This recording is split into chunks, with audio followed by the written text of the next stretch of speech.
হাসান হোসাইন রাদিয়াল্লাহু তাআলা আনহুমা কান্না করতে করতে মায়ের কাছে চলে আসছে। মায়ের কাছে আসার পর এখন হাসান হুসাইন রাদিয়াল্লাহু তাআলা আনহুমা কান্না বিভোর। আলী রাদিয়াল্লাহু তাআলা আনহু, ফাতেমা রাদিয়াল্লাহু তাআলা আনহা বলতেছেন, হে হাসান হুসাইন তোমরা কেন কান্না করো? বলতেছেন, আপনি আমাদেরকে পাঠাইছেন নানার রওজার কাছে।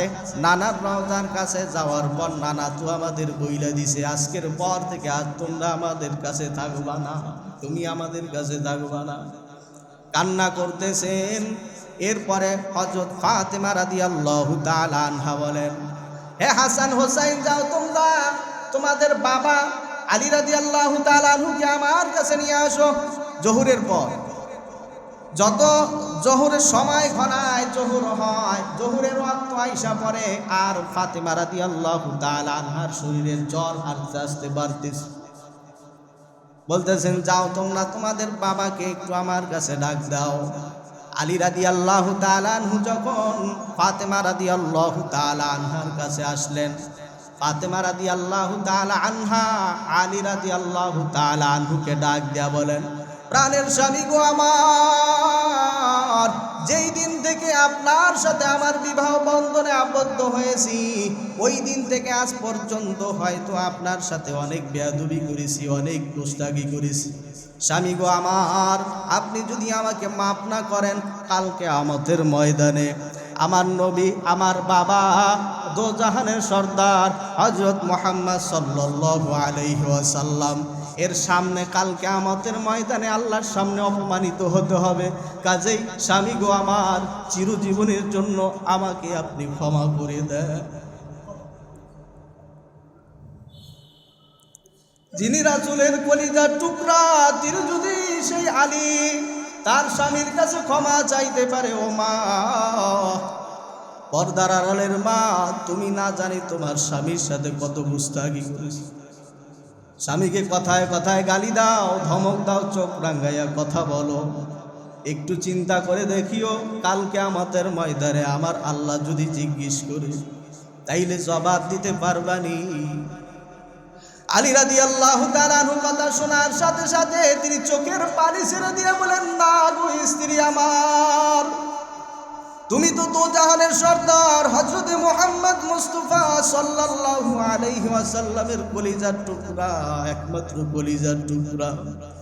ইচ্ছে করলে তোমাকে আরো ভালো জায়গায় বিবাহ দিতে পারতো, তোমাকে অনেক ভালো ভালো তোমার খাবার দাবারের ব্যবস্থা করতে পারতো।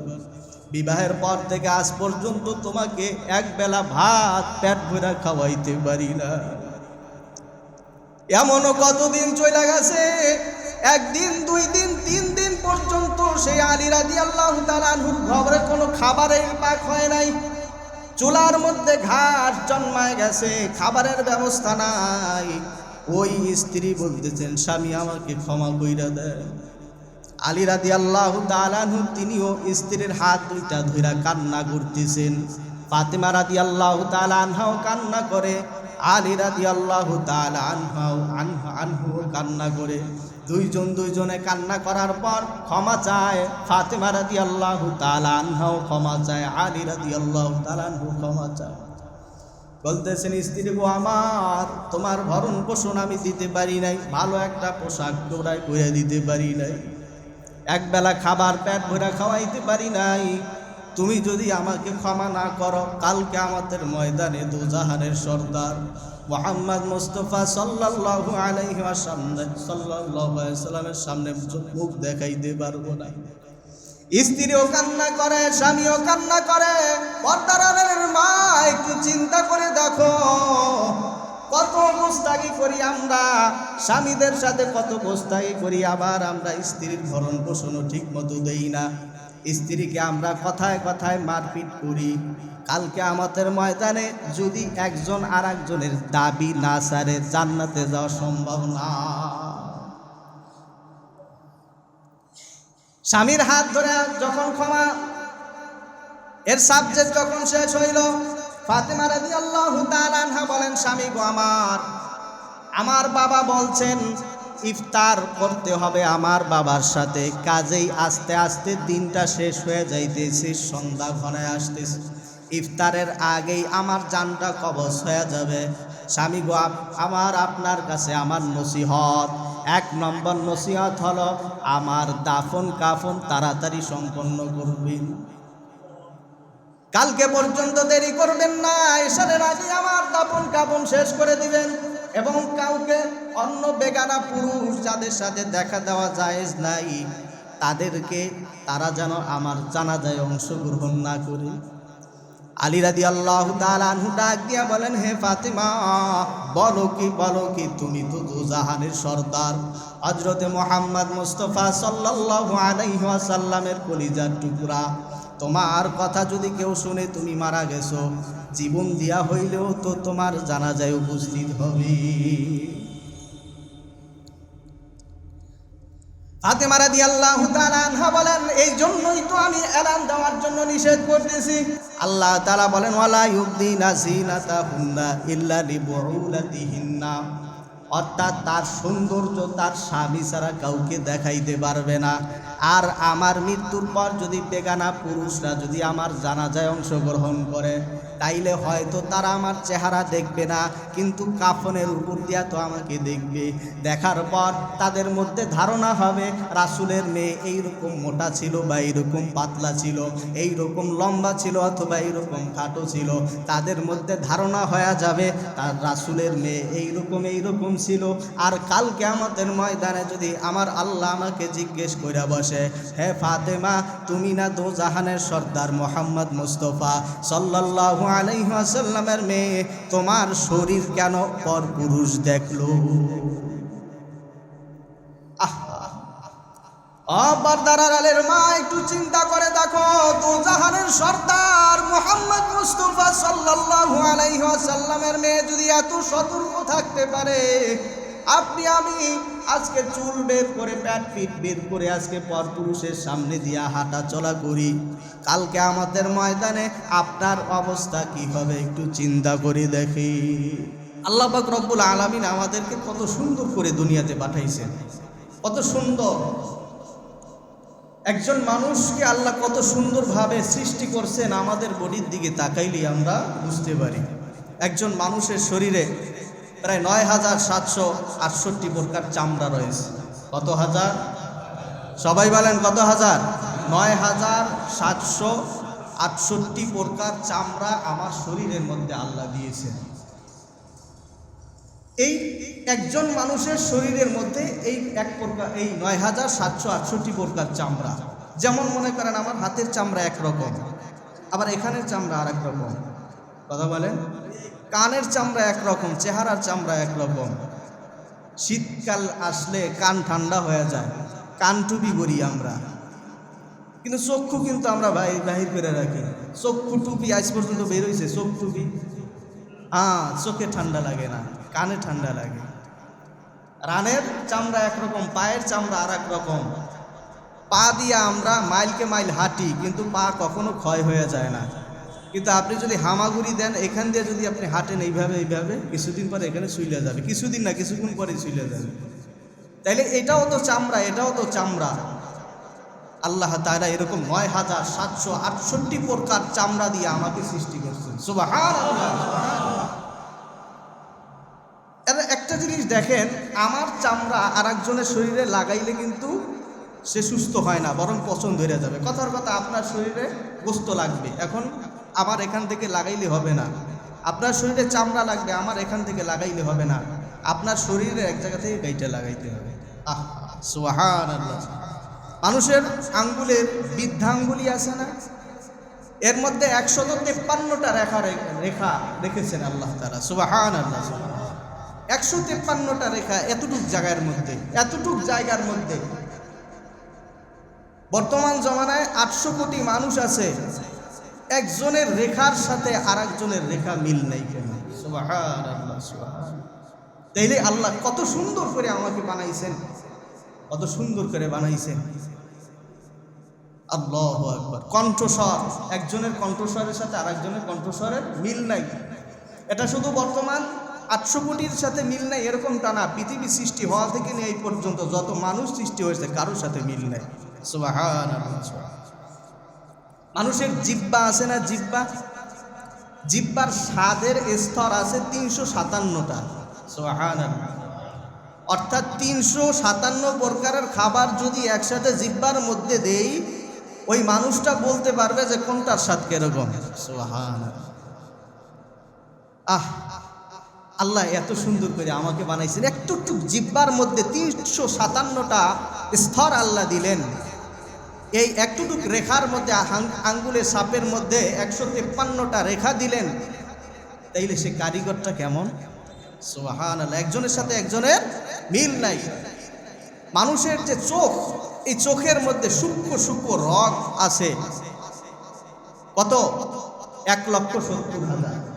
১,৭০,০০০ মানুষের চোখের মধ্যে সূক্ষ্ম সূক্ষ্ম রগ আছে ১,৭০,০০০। সুবহানাল্লাহ, সুবহানাল্লাহ।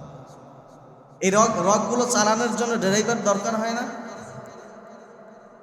শুধু তাই নয়, তাফসীরকারগণ সূরা মুদ্দাসসিরের তাফসীরের মধ্যে উল্লেখ করেন, এই যে ১,৭০,০০০ রগ রয়েছে মানুষের চোখের মধ্যে, এই একটা রগের পিছনে আল্লাহ তাআলা ১৯ জন ফেরেশতা নির্ধারণ করে রেখেছেন।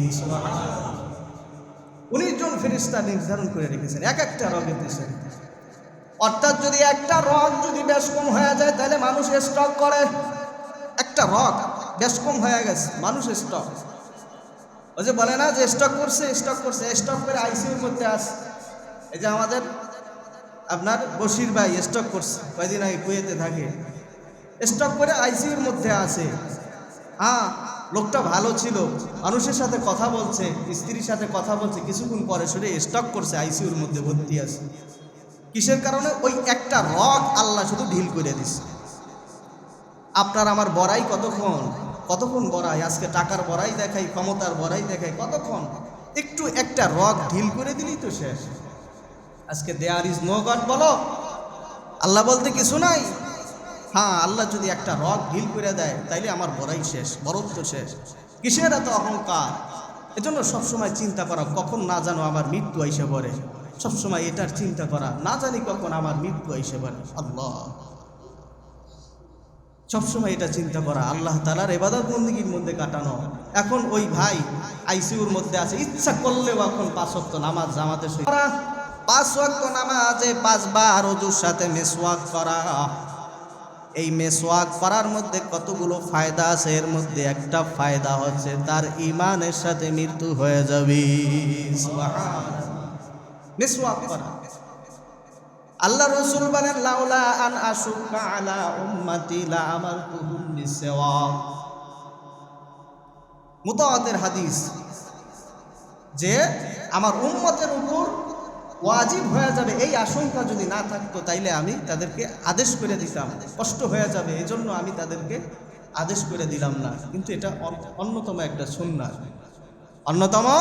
সুন্নাত, ওযুর মধ্যে মেসওয়াক করা ৫ ওয়াক্ত নামাজে। এরপরে ওযুর শেষে কালেমায়ে শাহাদাত পাঠ করা।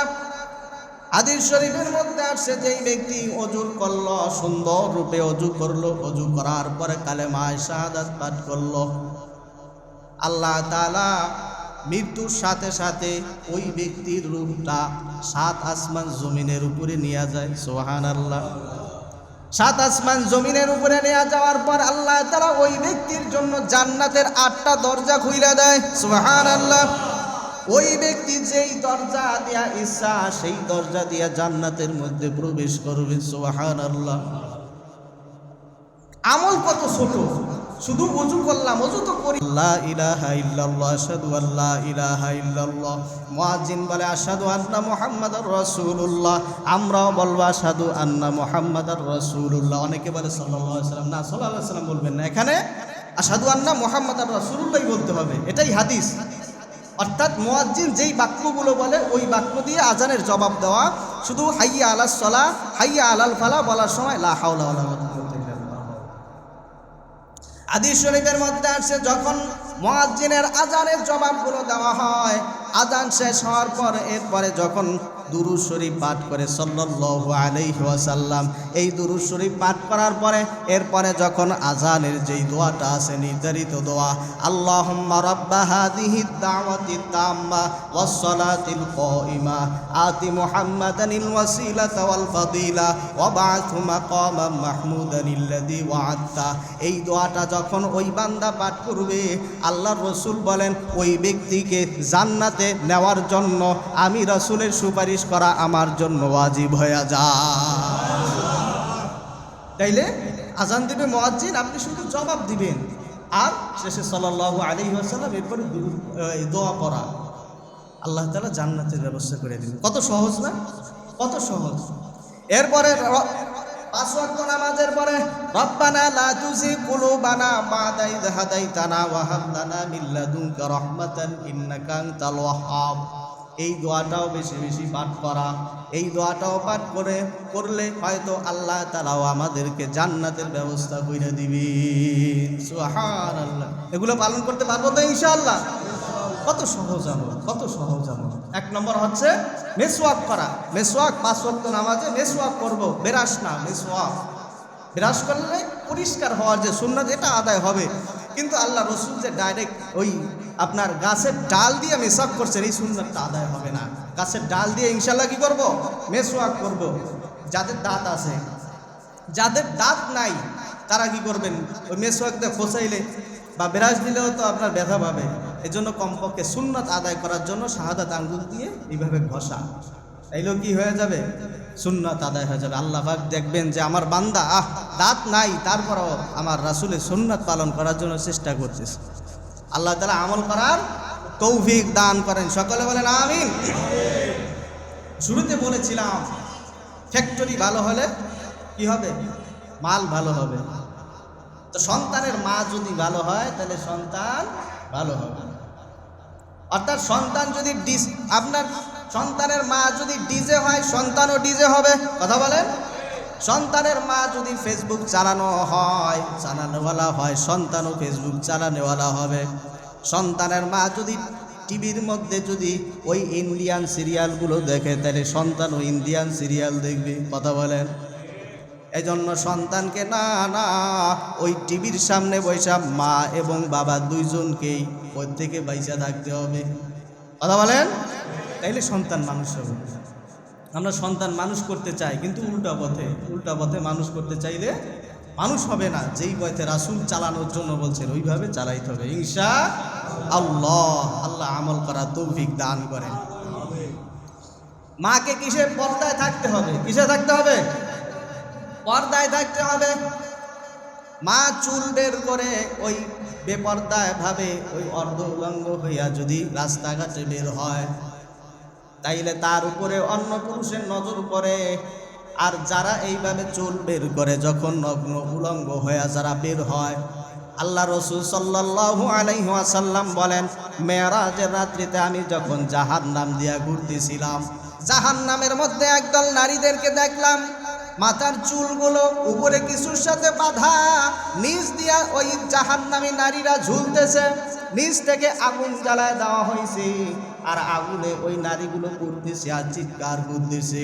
আল্লাহ রসুল জিবরাইল আলাইহিস সালাতু ওয়াস সালামকে ডাক দিয়া বলেন, ভাই জিবরাইল, মহিলাদেরকে এত কেন কঠিন শাস্তি দেওয়া হয়? জিবরাইল আলাইহিস সালাতু ওয়াস সালাম বলেন, ইয়া রাসূলুল্লাহ, এটা হচ্ছে ওই সমস্ত উম্মত যেই সমস্ত মহিলারা ওই নিজের স্বামী ব্যতীত অন্য পর পুরুষের সামনে মাথার চুল বের কইরা এরপরে ঘুরত। নাউজুবিল্লাহ। পর্দায় থাকতে হবে। নারায়ে তাকবীর। খেয়াল দিতে হবে। এদিক ওদিক ঘুমানো কি করতে হবে? পর্দায় রাখতে হবে। স্ত্রীদের বলছি না, স্ত্রীরা আমাদের অধীনে, তারা জিম্মায়, স্ত্রী আমার জিম্মায় আছে। এই স্ত্রী সম্পর্কে আল্লাহর কাছে জবাব দিতে হবে। তুমি কি পর্দায় রাখছিলা? মসজিদে না তুমি তাহাজ্জুদ যায় পড়ছাও, 5 ওয়াক্ত নামাজ পড়ছাও, তাসবিহ একটা নিয়ে যায় সুবহানাল্লাহ সুবহানাল্লাহ পড়ছিলা, কিন্তু স্ত্রীর কি পর্দায় রাখছিলা? কি জবাব দেবো ভাই? আমরা নিজের দিকে তাকাই, নিজের দিকে তাকাই। আল্লাহ তাআলা আমল করা তৌফিক দান করেন। মা বোন যারা আছেন, আপনাদের কারণে আপনার স্বামী জাহান্নামে যাবে, এটা কি আপনি চান? আপনি নিজেও পর্দায় থাকেন এবং স্বামীকেও 5 ওয়াক্ত নামাজ পড়ার জন্য উৎসাহ দেন। স্ত্রী যদি সঠিক হয়ে যায়, সংসারটা একেবারে জান্নাতের একটা টুকরা হয়ে যায়। কথা বলেন? দুঃখের বিষয় আছে, আমরা জুমার সময় সবাই ঠিক ঠিক বলি, মাথা চুলাই সবাই, কিন্তু বাড়িতে গেলে আর ঠিক কাজটা হয় না। বয়ান শুধু ওই দরজার এই পার পর্যন্ত, দরজা থেকে যখন পা দিলাম যে হুজুরের বয়ান, হুজুরি করেছে, মসজিদেরটা মসজিদেই থাক, আমি আমার মতো চলি, নাকি বলেন ভাই? এটাও ঠিক। আল্লাহ আমল করার তৌফিক দান করেন, সকলে বলে আমিন। ফাতেমা রাদিয়াল্লাহু তাআলা আনহা, নাম শুনছেন? কে ছিলেন তিনি? রাসূলের মেয়ে ছিলেন, কলিজার টুকরা, রাসূলের কলিজার টুকরা। আলী রাদিয়াল্লাহু তাআলা আনহুর স্ত্রী, হাসান হোসাইন রাদিয়াল্লাহু তাআলা আনহুমার মা। ফাতেমা রাদিয়াল্লাহু তাআলা আনহা মহিলাদের জান্নাতের সর্দার। সুবহানাল্লাহ। তার কোনো টেনশন আছে? জান্নাতের সর্দার যে, এর কোনো টেনশন আছে? সন্তান দুইটা, তাও যুবকদের জান্নাতের সর্দার। এই ফাতেমা রাদিয়াল্লাহু তাআলা আনহা একবার রমজান মাসে স্বামীর সাথে সেহরি খাইলেন। স্বামীকে আলী রাদিয়াল্লাহু তাআলা, স্বামীর সাথে সেহরি খাওয়ার পর তার শরীরের মধ্যে জ্বর জ্বর একটা ভাব, অসুস্থতার ভাব। তিনি প্রতিদিনের মতো ফজরের নামাজ আদায় করলেন। ফজরের নামাজ আদায় করার পর তিনি আর দেরি করলেন না, সোজাসুজি রান্নাঘরে চলে গেলেন। রান্নাঘরে গেলেন কিসের জন্য? রান্নাঘরে গেলেন তিনি এত কিছু অধিক পরিমাণে তিনি আটা নিলেন, খামিরা বানাইলেন, রুটি বানাবে বলে। হাসান হোসাইন রাদিয়াল্লাহু তাআলা আনহুমার যত জামা কাপড় ছিল, সমস্ত জামা কাপড় নিয়ে বসে আছে, ধৌত করবে এই জন্য। আলী রাদিয়াল্লাহু তাআলা আনহুর যত জামা কাপড় ছিল, সমস্ত কিছু নিয়ে তিনি ডেকের মধ্যে পানি গরম করতেন। হযরত আলী রাদিয়াল্লাহু তাআলা আনহু মসজিদে ফজরের নামাজ আদায় করার জন্য চলে গেছে। নামাজ আদায় করার পরে ফাতেমা রাদিয়াল্লাহু তাআলা আনহা সাধারণত প্রতিদিন ফজরের নামাজ আদায় করার পরে মাসনুন দোয়া আদায় করে, কোরআন তেলাওয়াত করে, ইশরাকের নামাজ আদায় করার পরে এরপরে দুনিয়ার কাজের মধ্যে লিপ্ত হয়। কিন্তু না, আজকে অন্য দিনের মতো নয়। আজকে ইশরাকের আগেই ফাতেমা রাদিয়াল্লাহু তাআলা আনহা রান্নাঘরে চলে গেছে। আলী রাদিয়াল্লাহু তাআলা আনহু মসজিদ থেকে আয়েশা আশ্চর্য হয়ে গেলেন, আর ফাতেমা রাদিয়াল্লাহু তাআলা আনহাকে জিজ্ঞেস করলেন, ও ফাতেমা, কারণ কি? কারণ কি? তুমি তো প্রতিদিন ইশরাকের নামাজ আদায় করার পরে এরপরে দুনিয়ার কাজে নামো, কিন্তু আজকে কেন তাড়াতাড়ি তুমি কেন রান্নাঘরে চলে আসলা? আর এত কাপড় চুপড় কেন তোমার ধোয়ার দরকার? তুমি তো অসুস্থ মানুষ, পরে ধুইলেই তো পারতা। আবার এতগুলো তুমি আটা নিয়েছো, এটা তো খাইতে আমাদের 2-3 দিন সময় লাগে। ফাতেমা রাদিয়াল্লাহু তাআলা আনহা ডাক দিয়া বলেন, স্বামী গো আমার, আজকে আমি ঘুমের মধ্যে স্বপ্নে দেখলাম আমার বাবা আজকে ঘরের মধ্যে প্রবেশ করছে। ঘরের মধ্যে প্রবেশ করার পর আমাকে ডাক দিয়া বলেন, হে আমার কলিজার টুকরা ফাতেমা, তুমি আজকে তোমার স্বামীর সাথে সেহরির খাবার খেয়েছো, কিন্তু আজকে ইফতার করবা আমার সাথে জান্নাতি। বলেন তো তার বাবা কে আসছে? হযরত মুহাম্মদ মুস্তাফা সাল্লাল্লাহু আলাইহি ওয়াসাল্লাম ফাতেমাকে জানাই দিলেন, ফাতেমা, আজকে তুমি সেহরি করেছো স্বামীর সাথে তোমার বাড়িতে, কিন্তু আজকের ইফতার আর তোমার স্বামীর সাথে হবে না, ইফতার হবে তোমার বাবা দোজাহানের সর্দার মুহাম্মদুর রাসূলুল্লাহ সাল্লাল্লাহু আলাইহি ওয়াসাল্লামের সাথে জান্নাতি। বুঝতে আর বাকি রয়েছে? বলেন তো কি হবে? মৃত্যু হয়েছে। আমরাই বুঝতে পারছি, আল্লাহর রাসূলের সাহাবী আলী রাদিয়াল্লাহু তাআলা বুঝতে পারি না। আলী রাদিয়াল্লাহু তাআলা কথাটা শোনার সাথে সাথে চিৎকার দিলেন, বলেন, ও ফাতেমা, বলো কি? এইভাবে ফাতেমা রাদিয়াল্লাহু তাআলা আনহা কথা শোনার পরে আলী রাদিয়াল্লাহু তাআলা আনহু কান্না করতেছেন। হোসাইন হাসান রাদিয়াল্লাহু তাআলা আনহুমাকে ফাতেমা রাদিয়াল্লাহু তাআলা আনহা বলতেছেন, যাও তোমরা নানার কাছে চইলা যাও। এটা প্রতিদিন এই সাধারণত যখন হোসাইন হাসান হোসাইন রাদিয়াল্লাহু তাআলা আনহুমা বাড়িতে আসতেন, মা বলতেন যাও তোমরা নানার কাছে চইলা যাও। আর হাসান হোসাইন রাদিয়াল্লাহু তাআলা আনহুমা ওই রাসূলের রওজার উপরে, ওই কবরের উপরে যায়া রাসূলের সাথে কথা বলতেন। অন্যান্য মানুষ জিয়ারত করার জন্য যাইতেন, অন্য মানুষ শুনতে পাইতো না, কিন্তু হাসান হোসাইন রাদিয়াল্লাহু তাআলা আনহুমা আর রাসূলের মধ্যে কথা চলতে থাকতো, রাসূলও শুনতো, আবার হাসান হোসাইন তারাও শুনতে পাইতো। সুবহানাল্লাহ। প্রতিদিনের মতো ফাতেমা রাদিয়াল্লাহু তাআলা আনহুমা বলতেছেন, যাও তোমরা তোমার নানার ওই রওজার পাশে যাও, তোমার নানার কাছে যাও, তার সাথে গিয়া তোমরা খেলা করো, তার সাথে গিয়া কথা বলো। হাসান হোসাইন রাদিয়াল্লাহু তাআলা বুঝতে পারলেন না, ছোট ছোট বাচ্চা গেলেন নানার কবরের উপরে, রওজার উপরে গিয়া তারা কথা বলতেছেন নানার সাথে। অন্যান্য মানুষগুলো বুঝতে পারতেছেন না। নানার কাছে গিয়া সালাম দিলেন, নানা সালামের জবাব দিলেন, বললেন, হে হাসান হোসাইন তোমরা কেন আমার কাছে আসছো? বলে, হে নানা যান, মা পাঠাইছে তোমার কাছে পাঠাইছেন মা, এই জন্য আমরা চলে আসছি। নানা যান ডাক দিয়া বলেন, হে হাসান হোসাইন, না না, যাও আজকে তোমরা আমার কাছে থাকা লাগবে না, যাও জলদি কইরা তোমার মায়ের কাছে যাও, মায়ের চেহারার দিকে তাকাইয়া থাকো। হাসান হোসাইন রাদিয়াল্লাহু তাআলা আনহুমা বলেন, নানা যান, মা তো বলছে তোমার কাছে থাকতে, আরেকটু থাকি। বলে, না নানা যান, তোমরা কালকেও আমার কাছে আসতে পারবা, কিন্তু আজকের পর থেকে আর তোমার মা ফাতেমা রাদিয়াল্লাহু তাআলা আনহাকে আর দেখতে পাইবা না। যাও যাও, মায়ের দিকে তাকায় থাকো আর কবুলতি উমরা হজ কামাই করে নাও। মায়ের দিকে, মা বাবার দিকে নেক নজরে তাকাইলে কবুলতি উমরা হজ পালন করা সব লিখে দেয়। সুবহানাল্লাহ। উমরা হজ পালন করতে 1.5 লক্ষ টাকা লাগে। পালন করলেন আপনি, কবুল হতেও পারে নাও হতে পারে, সম্ভাবনা আছে আবার সম্ভাবনা নাই, কিন্তু মায়ের দিকে নেক নজরে তাকাইলে কবুলতি উমরা হজ আদায় করা সব লিখে দেয়। সুবহানাল্লাহ। যাদের মা বাবা আছে কত নেয়ামত, যাদের মা বাবা নাই কবরের পাশে গিয়ে একটু দোয়া কইরেন, হয়তো আল্লাহ তাআলা আপনার দোয়ার বিনিময়ে মা বাবার কবরটা জান্নাতের টুকরা বানায় দিবে।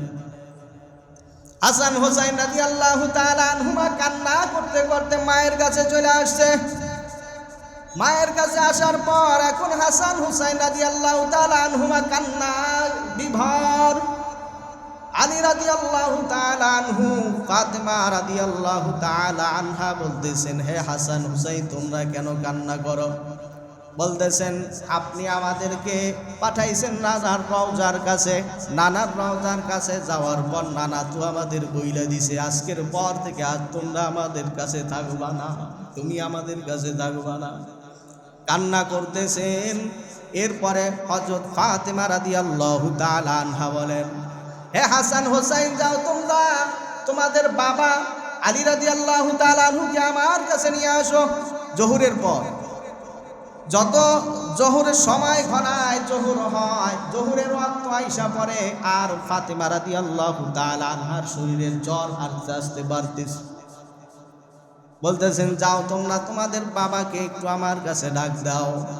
আলী রাদিয়াল্লাহু তাআলা আনহু যখন ফাতেমা রাদিয়াল্লাহু তাআলা আনহার কাছে আসলেন, ফাতেমা রাদিয়াল্লাহু তাআলা আনহা আলী রাদিয়াল্লাহু তাআলা আনহুকে ডাক দিয়া বলেন, প্রাণের স্বামী গো আমার, যেই দিন থেকে আপনার সাথে আমার বিবাহ বন্ধনে আবদ্ধ হয়েছি, ওই দিন থেকে আজ পর্যন্ত হয়তো আপনার সাথে অনেক বেয়াদবি করেছি, অনেক দুষ্টাগি করেছি। স্বামী গো আমার, আপনি যদি আমাকে মাফ না করেন, কালকে কিয়ামতের ময়দানে আমার নবী, আমার বাবা, দোজাহানের সর্দার হযরত মুহাম্মদ সাল্লাল্লাহু আলাইহি ওয়াসাল্লাম এর সামনে কালকে কিয়ামতের ময়দানে আল্লাহর সামনে অপমানিত হতে হবে। কাজেই স্বামী গো আমার, চিরজীবনের জন্য আমাকে আপনি ক্ষমা করে দেন।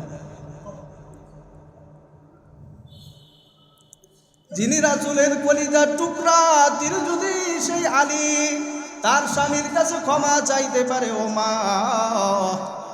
পর্দার আড়ালের মা, তুমি না জানি তোমার স্বামীর সাথে কত গুস্তাখি করেছি। স্বামীকে কথায় কথায় গালি দাও, ধমক দাও, চোখ রাঙ্গাইয়া কথা বলো। একটু চিন্তা করে দেখিও, কালকে আমাদের ময়দানে আমার আল্লাহ যদি জিজ্ঞেস করে, তাইলে জবাব দিতে পারবানি?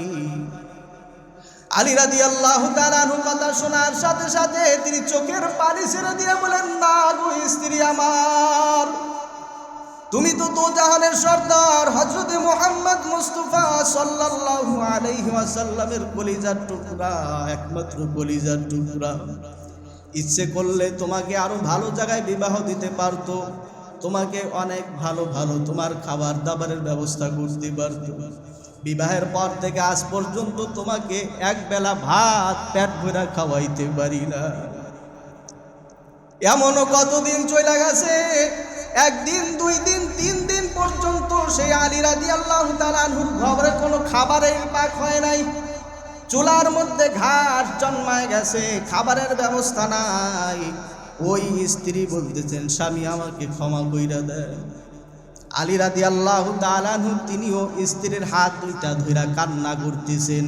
ফাতেমা রাদিয়াল্লাহু তাআলা আনহাও কান্না করে, আলী রাদিয়াল্লাহু তাআলা আনহু কান্না করে।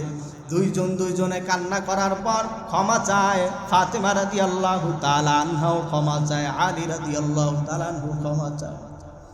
বলতেছেন, স্ত্রী গো আমার, তোমার ভরণ পোষণ আমি দিতে পারি নাই, ভালো একটা পোশাক জোড়ায় করে দিতে পারি নাই, একবেলা খাবার পেট ভরা খাওয়াইতে পারি নাই। তুমি যদি আমাকে ক্ষমা না করো, কালকে আমাদের ময়দানে দোজাহানের সর্দার মুহাম্মদ মুস্তাফা সাল্লাল্লাহু আলাইহি ওয়াসাল্লামের সামনে মুখ দেখাইতে পারবো না। স্ত্রীও কান্না করে, স্বামীও কান্না করে। পর্দার আড়ালের মা, একটু চিন্তা করে দেখো, কত গোস্তাগি করি আমরা, স্বামীদের সাথে কত গোস্তাগি করি, আবার আমরা স্ত্রীর ভরণ পোষণও ঠিক মতো দেই না। স্ত্রীকে আমরা কথায় কথায় মারপিট করি। কালকে আমাদের ময়দানে যদি একজন আর একজনের দাবি না সারে, জান্নাতে যাওয়া সম্ভব না।